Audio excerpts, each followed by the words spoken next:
यह मूवी एक सच्ची घटना पर आधारित है। सन 1995 की यह मूवी, जहां एक बच्चे, महिला और बुजुर्ग को दिखाया जाता है जो जेल के बाहर इंतजार कर रहे होते हैं। वहीं 3 चौकी से पुलिस वाले आए होते हैं और ऑफिसर्स बात करते हैं कि कुल 11 केस पेंडिंग है।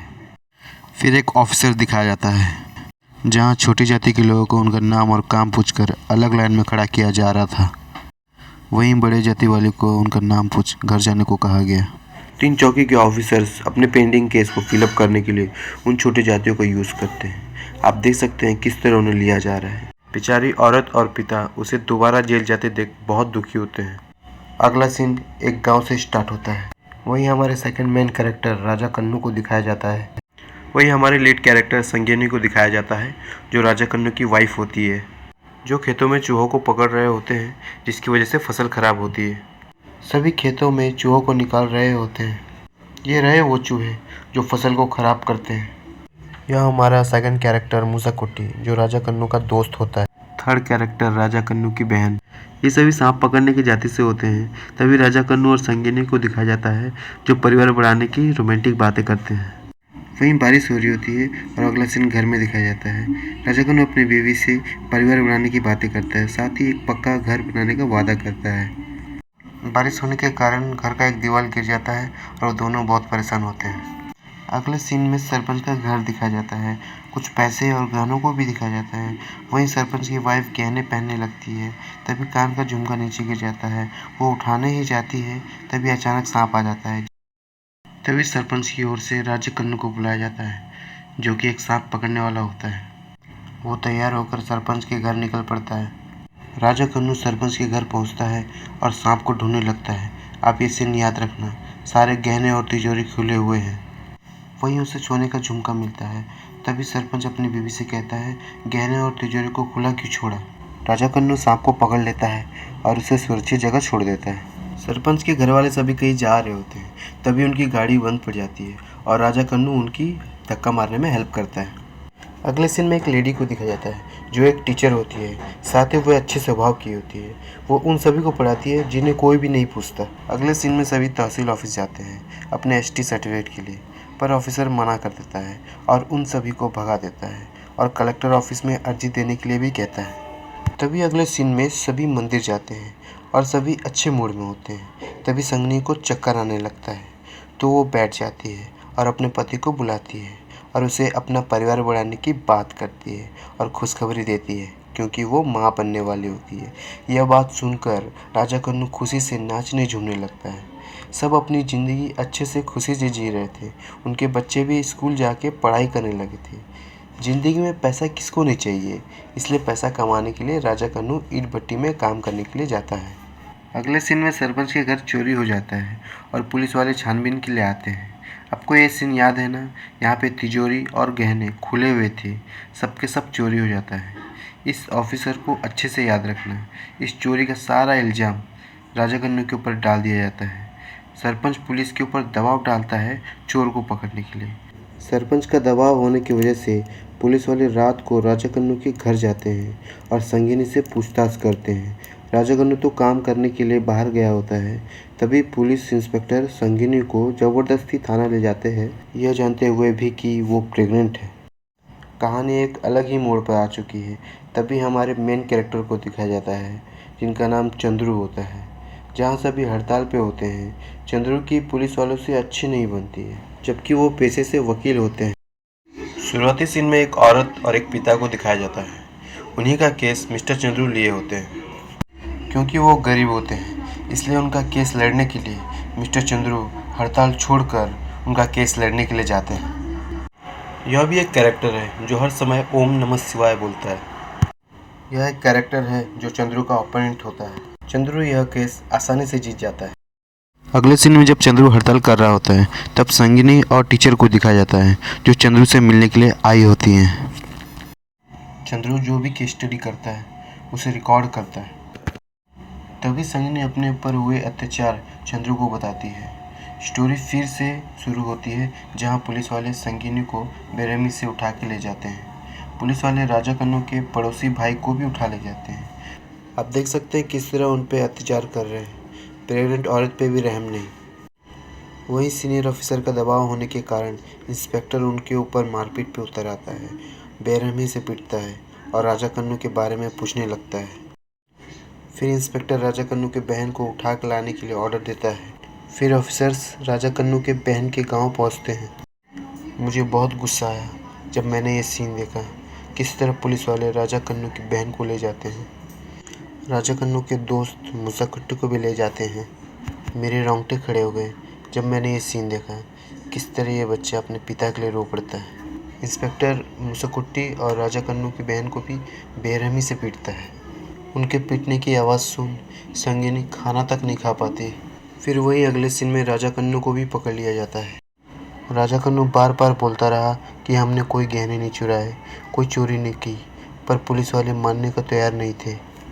पुलिस वाले अपनी बात मनवाने के लिए कुटी हुई मिर्ची का उपयोग उनके शरीर पर, उनके जख्मों पर करते हैं।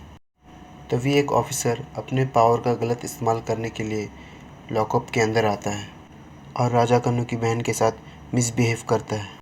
यह बात सुन चंद्रू बहुत दुखी होता है और मन ही मन बहुत गुस्से में भी होता है। कहानी फिर आगे बढ़ते हुए संगिनी खाना लेकर पुलिस स्टेशन पहुंचती है और वो देखती है कि उसके पति राजा कन्नू को पुलिस स्टेशन में लटकाया गया है। यह देख वो रो पड़ती है। चंद्रू को खाना खाने के लिए बाहर निकाला जाता है और जब संगिनी चंद्रू को अपने हाथों से खाना खिलाती है तो वो खा नहीं पाता है, खाया हुआ सब उल्टी कर देता है। यह देख संगिनी रोते हुए पुलिस वाले के ऊपर चिल्लाती है। फिर पुलिस वाले राजा कन्नू को घसीटते हुए जेल के अंदर लेके जाते हैं। फिर एक ऑफिसर संगिनी से कहता है कि तुम जाके किसी बड़े आदमी या फिर वकील से जाके मिलो। फिर संगिनी सरपंच के घर जाती है पर उसे वहाँ से भी कोई मदद नहीं मिलती। तभी एक ऑफिसर संगिनी के घर आता है और उसे बताता है कि राजा कन्नू और उसके दोनों दोस्त जेल से फरार हो गए हैं। फिर टीचर की मदद से संगिनी को चंद्रू का पता चलता है और वो यहाँ आए होते हैं। संगिनी का केस दर्ज किया जाता है पर फुल प्रूफ और आई विटनेस होने के कारण केस में कोई दम नहीं होता। चंद्रू फिर इस केस को स्टडी करने लगता है। चंद्रू केस स्टडी कर लेने के बाद केस लड़ने के लिए तैयार हो जाता है और केस फाइल करता है। चंद्रू ने जो केस हाथ पे लिया हुआ होता है वो सिर्फ पुलिस वालों के खिलाफ नहीं होता, बहुत ही शक्तिशाली लोगों के खिलाफ होता है, मीन्स सरकार के खिलाफ। वहीं अगला सीन कोर्ट में दिखाया जाता है। चंद्रू और संगिनी कोर्ट पहुंचते हैं। चंद्रू संगिनी से कहता है चाहे कोई भी पूछे, कितनी बार भी पूछे, हमें सिर्फ सच कहना है, सच ही हमें बचाएगा। चंद्रू ने habeas corpus petition file court में अप्लाई किया होता है और कोर्ट से उसे मंजूरी भी मिल जाती है, जिससे कोर्ट पुलिस से तीनों को लाने का ऑर्डर भी दे देती है। चंद्रू का अपोनेंट वकील एसपी साहब का एक रिपोर्ट दिखाता है जिसमें यह लिखा होता है कि वो तीनों लॉकअप तोड़कर फरार हो गए हैं क्योंकि पुलिस ने कोई एफआईआर फाइल नहीं की और तीनों को हिरासत में टॉर्चर किया। इसलिए चंद्रू पुलिस के ठोस सबूत और उनकी रिपोर्ट को गलत बताता है और क्रॉस एग्जामिन करने के लिए मंजूरी मांगता है, जिससे कोर्ट क्रॉस एग्जामिनेशन की मंजूरी दे देता है। फिर चंद्रू सारे सबूतों के ऊपर क्रॉस एग्जामिन करता है। चंद्रू हर वो जगह जाता है जो पुलिस की रिपोर्ट में लिखा हुआ होता है। यह एक ट्रैवल केस होता है और इस केस में पुलिस डिपार्टमेंट तक इन्वॉल्व होती है। तीनों आई विटनेस को कोर्ट में बुलाया जाता है क्योंकि यह केस एक सीरियस मैटर तक पहुंच जाती है। विटनेस नंबर 1 डॉक्टर महेश का कहना है कि वो तीनों मेरे पास ट्रीटमेंट के लिए आए थे, पर चंद्रू उस डॉक्टर की गवाही को फेक प्रूफ कर देता है। विटनेस नंबर 2 धनशेखर का कहना है कि एक के हाथ में गोंदे का निशान था और एक नाटा था। विटनेस नंबर 3 मिस्टर विनोद का कहना है कि दुकान बंद करते वक्त तीनों आए थे, उन्होंने जो दवाई मांगी मैंने उन्हें दे दी।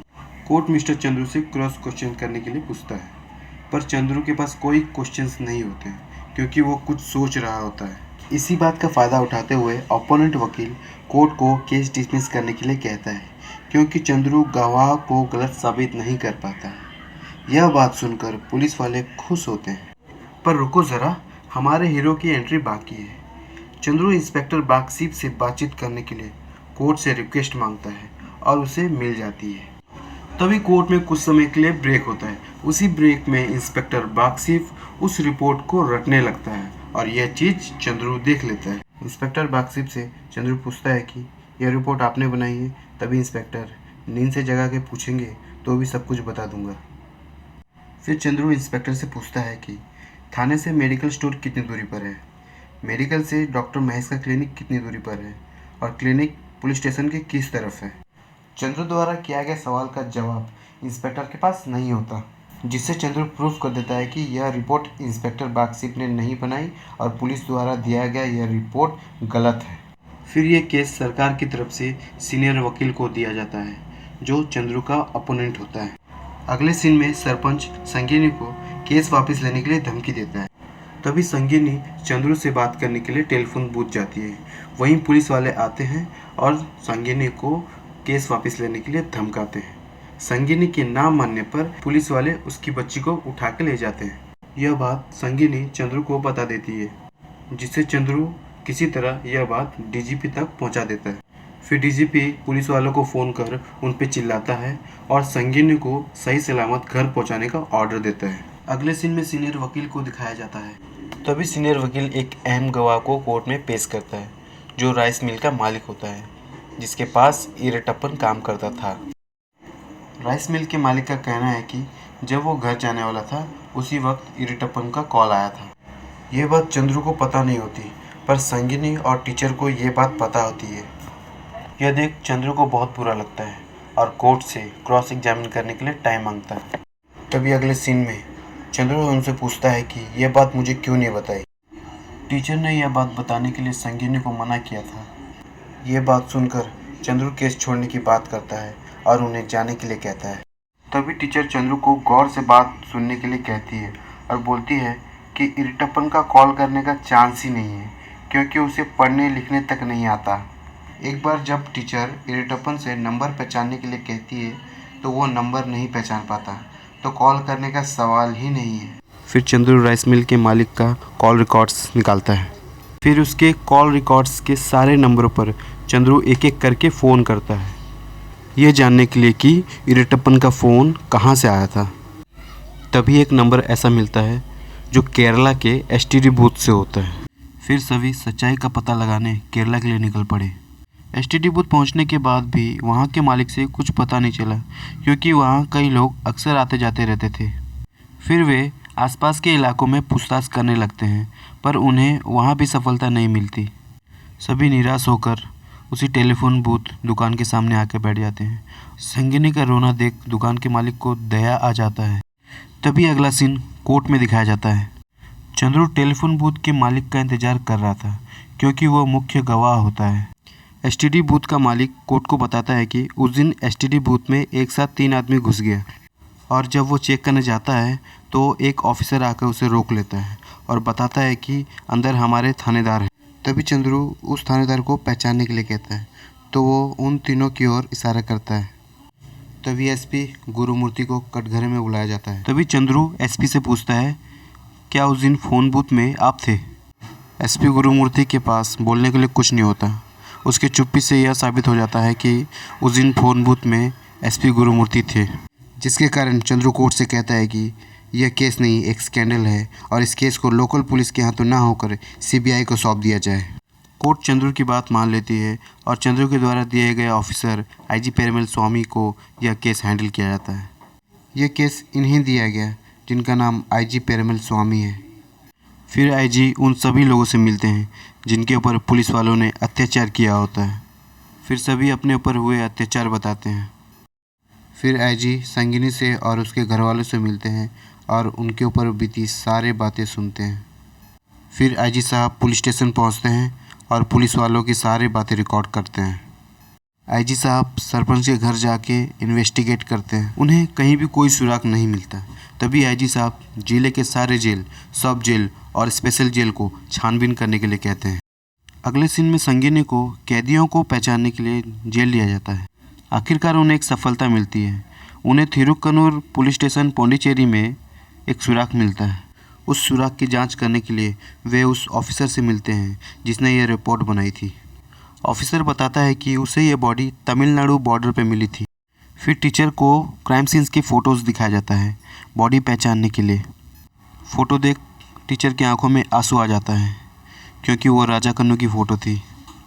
सभी बहुत दुखी होते हैं। संगिनी की इस हालत को देखकर चंद्रू को भी रोना आ जाता है। अगला सीन शिफ्ट होता है। वहीं सीनियर वकील पुलिस वालों से कहता है कि तुम मुझसे कुछ छुपा रहे हो, सब कुछ बता दो वरना मैं ये केस नहीं लड़ूंगा। जिसके कारण पुलिस वाले सब कुछ सच सच बताते हैं कि कैसे उन्होंने उन तीनों को टॉर्चर किया। राजा कन्नू उनसे बार बार कहता रहा कि मैंने चोरी नहीं की, पर फिर भी उसे हर बार पीटते रहे।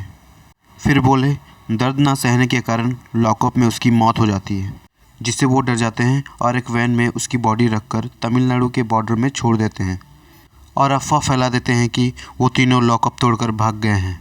अगला सीन शिफ्ट होता है कोर्ट में, जहाँ सीनियर वकील कहता है कि राजा कन्नू की मौत एक एक्सीडेंट से हुई है। फिर पौंडीचेरी पुलिस की रिपोर्ट भी दिखाता है। सीनियर वकील पुलिस वालों को बेगुनाह कहता है, जिसे चंद्रू बेगुनाह कांस्टेबल वीरास्वामी से सवाल करना है, कोर्ट से इजाज़त मांगते हुए। फिर कांस्टेबल वीरास्वामी को कटघरे में बुलाया जाता है। फिर चंद्रू कांस्टेबल से पूछता है कि आप पुलिस स्टेशन में जो कुछ भी होता है एक जनरल डायरी मेंटेन करते हैं ना, और कांस्टेबल हाँ बोलता है।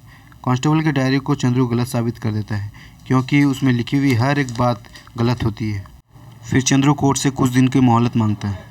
फिर चंद्रू के इंटेलिजेंट माइंड ने ये पता लगाया कि इरट्टप्पन और मुसकुट्टी दोनों कहाँ हो सकते हैं और किस जेल में हो सकते हैं। तभी दोनों को आइडेंटिफाई करने के लिए टीचर को उस जगह भेजा जाता है। चंद्रू का शक सही निकलता है। टीचर इरट्टप्पन और मुसकुट्टी दोनों को पहचान लेती है। तभी इरट्टप्पन राजा कन्नू के बारे में पूछता है, पर टीचर के पास कोई जवाब नहीं होता। वहीं चंद्रू उस डॉक्टर के पास पहुंचता है जिसने राजा कन्नू के पोस्टमार्टम का रिपोर्ट बनाया था। चंद्रू को सिर्फ एक सबूत की ज़रूरत थी, जिससे ये पता लग सके कि राजा कन्नू की मौत लॉकअप में हुई थी। फिर डॉक्टर चंद्रू से कहता है कि यह नेचुरल डेथ नहीं, मर्डर है। अगला सीन कोर्ट में होता है। मुसकुट्टी उस दिन की सारी बातें कोर्ट में बताता है कि कैसे इंस्पेक्टर ने राजा कन्नू को मारा। राजा कन्नू के बार बार बोलने पर भी कि उसने चोरी नहीं की, पर फिर भी इंस्पेक्टर उसे मारता रहा और गुस्से में आकर उसने राजा कन्नू की छाती पर जोरदार लात मारा, जिसकी वजह से उसकी मौत हो गई। कुछ समय बाद जब राजा कन्नू उठता नहीं है तो उसकी आंखों में मिर्ची पाउडर डाल जाती है, यह जानने के लिए कि वो जिंदा है या मर चुका है। इस बात की पुष्टि तब होती है जब डॉक्टर बताते हैं कि पोस्टमार्टम करते समय उसकी आंखों में से एक किस्म का पाउडर पाया गया, जो कि एक मिर्ची पाउडर था। इससे ये प्रूफ हो जाता है कि राजा कन्नू की मौत लॉकअप में हुई थी। वहीं आईजी पेरुमल स्वामी सारी बातें क्लियर कर देते हैं कि चोरी किसने की थी। सरपंच के घर 2 फिंगरप्रिंट मिले, जिसमें एक राजा कन्नू की होती है जब वो सांप पकड़ने के लिए आता है, और दूसरा रवि का, जो कि असली चोर है। जब राजा कन्नू की बॉडी को पौंडीचेरी बॉर्डर पर छोड़ा गया था, तब पुलिस वालों के वैन के टायर का निशान और उनके जूते का निशान पाया जाता है। फाइनली कोर्ट का फैसला चंद्रू के फेवर में होता है और चंद्रू ये केस जीत जाता है। हे व्हाट्सअप गाइस, मेरा नाम है सम्राट नायक। होपफुली आपको मेरी वीडियो पसंद आई हो, पहली वीडियो है ना, तो प्लीज़ सब्सक्राइब, लाइक और बेल आइकन दबाना ना भूलिएगा। Till then take care, see you next video, bye bye.